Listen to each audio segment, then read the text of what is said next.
Honourable tribunal 2-এ Abu Saeed হত্যা মামলার সাক্ষ্য গ্রহণের দিন ছিল।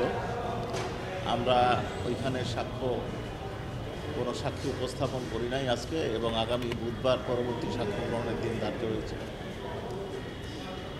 আর ট্রাইব্যুনাল 1-এ বেশ কয়েকটি মামলা ছিল, তার মধ্যে একটি মামলা ছিল রামপুরায় বিডিআর কর্তৃক যে হত্যাকাণ্ড সংগঠিত হয়েছে, বিডিআর এবং পুলিশ সেই মামলা, বিজিবি, আমি অত্যন্ত দুঃখিত, বিজেপি কর্তৃক যে হত্যাকাণ্ড সংগঠিত হয়েছে সেই মামলায় কর্নেল রেদওয়ান আর একজন মেজর এবং অন্য দুইজন পুলিশ অফিসার, এদের বিরুদ্ধে ফরমাল চার্জ দাখিলের পর তাদের এই দুইজন হাজির আছেন, আর্মি পার্সোনাল দুইজন হাজির আছেন। তারা আত্মসমর্পণ করে তারা গ্রেপ্তার হয়ে জেল হাজতে আছে, আর বাকি দুইজন পলাতক অবস্থা থাকায় তাদের এনিয়ার আসছে, অর্থাৎ ওয়ারেন্ট জারি হয় নাই, জারি করা সম্ভব হয় না, পলাতক গ্রেপ্তার করা সম্ভব হয় নাই, সেই রিপোর্ট আসছে। তারপর পত্রিকা বিজ্ঞপ্তি হয়েছে, এখন স্টেট ডিফেন্স নিয়োগ হবে আজকে, এবং চার্জ হিয়ারিংয়ের জন্য আগামী 4 ডিসেম্বর ধার্য হয়েছে।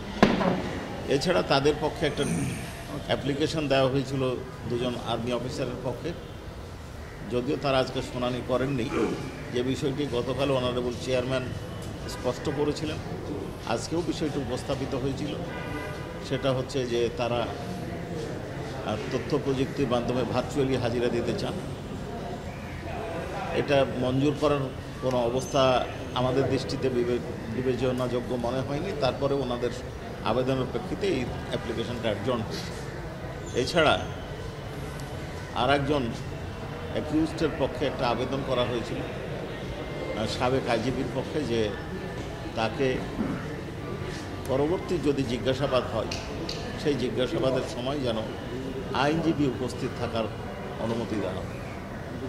আমরা যেটা বলেছিলাম সেটা হচ্ছে যে এই দরখাস্তটা মেনটেনেবল নয়, কারণ তাকে ইন্টারোগেশন করা হবে বা হবে না এই বিষয়ে আমরা কোনো আবেদন দিই নাই, এবং তাকে ইন্টারোগেশনের বিষয়ে কোনো আদেশ ইতিপূর্বেও পেন্ডিং নাই, দিন নির্ধারিত না। তারপরেও তারা জোরাজোরি করেছেন এবং শেষ পর্যন্ত অ্যাডজর্নমেন্ট চেয়েছেন যে অ্যাকিউজডের উপস্থিতিতে তারা এই দরখাস্ত আনতে চান। তারা বলতে চেয়েছেন যে তাদের অ্যাকিউজডকে ধমক দেওয়া হয়েছে, চাপ প্রয়োগ করা হয়েছে। আমরা বলেছিলাম যে এই বিষয়টা সেপারেট অ্যাপ্লিকেশন আকারে আসতে পারে, যদিও এই অভিযোগটা অসত্য। এরপরে তাদের বারবার মৌখিক আবেদনের প্রেক্ষিতে এটাও পরবর্তী ধার্য তারিখে শুনানির দিন ধার্য করেছে। এছাড়াও সিলেটের সাংবাদিক আবু তরাব মামলায় আমরা অ্যাডজর্নমেন্ট পিটিশন করেছি, ইনভেস্টিগেশন কমপ্লিট হয়নি এই জন্য।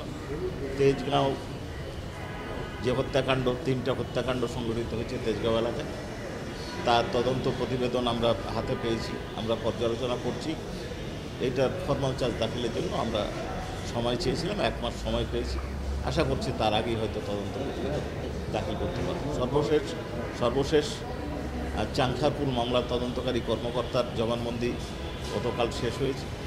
আজকে তার জেরা শুরু করেছেন অ্যাকসেট, অর্থাৎ ইন্সপেক্টর আরশাদের পক্ষে জেরা শেষ হয়েছে। অপর 2জন কনস্টেবল আব্দুর রহমান এবং আরেকজন নাসিরুলের পক্ষে জেরা শুরু হয়েছে, সেটা সেকেন্ড হাফে কন্টিনিউ করবে। জি, আপনাদেরকে ধন্যবাদ। তদন্ত প্রতিবেদন যেটা পেয়েছেন ওটা কি আসছে? তদন্ত প্রতিবেদন আমরা পর্যালোচনার আগে বিষয়বস্তু বলতে চাচ্ছি না। 3 জনকে হত্যাকাণ্ডের অভিযোগ প্রমাণিত হয়েছে, পুলিশের টপ পার্সোনালরাও জড়িত আছে, আবার মাঠ পর্যায়ে যারা পারপিট্রেটর, যারা অপরাধ সংগঠন করেছেন তারাও আছে, সিভিলিয়ানও আছে। আমি বলছি যে কপি পাওয়া না পাওয়ার বিষয়ে আমি কোনো বক্তব্য দেব না। আইনে যেটা বলা আছে সেটা হচ্ছে ডেট অফ জাজমেন্ট, এইটুকু বলা আছে। আরেকটা বিষয়, এই যে আসামিদেরকে সামরিক কর্মকর্তা আজকে 2 জন আসলো, আগের দিন 13 জন আসছে, এদের আসলে এখন স্ট্যাটাস কি? এনারা 2 জন তো বিজিবিতে ছিলেন, মানে এরা কি এখন বর্তমান তাদের কি সব যে বেতন ভাতা টাতা যা পেতেন সেগুলো কি অব্যাহত আছে? মানে এটা একটু তো অস্পষ্টতা আছে, এটা আপনাদের কাছে কি তথ্য আছে? আমাদের কাছে যে তথ্য থাকা দরকার সেটা হচ্ছে যে আমরা যখন তদন্ত প্রতিবেদন দাখিল করি, মানে আমাদের কাছে দাখিল করা হয়, তার প্রেক্ষিতে অনারেবল ট্রাইব্যুনাল আমরা ফরমাল চার্জ দাখিল করি।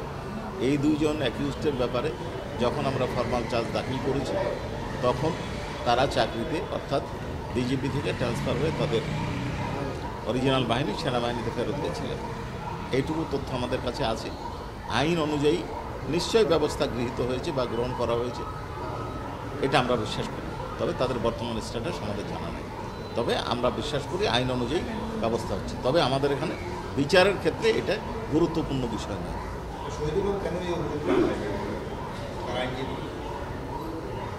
তারা কেন অভিযোগ আনলেন এটা শুনানির আগে তো আমরা বলতে পারবো না। আমরা মনে করি অভিযোগটা অসত্য। আমরা বারবার এই কথাটা বলেছি যে এই ফর্মে অ্যাপ্লিকেশন হতে পারে না, কাজে এই ফর্মের কোনো শুনানি হওয়ার সুযোগ নাই, আউটরাইট রিজেক্ট হবে। তারপরেও তাদের আবেদনের প্রেক্ষিতে এই সময়টা দেওয়া হয়েছে। শুনানি হোক, তাদের বক্তব্য আমরা শুনি, তারপরে বলব।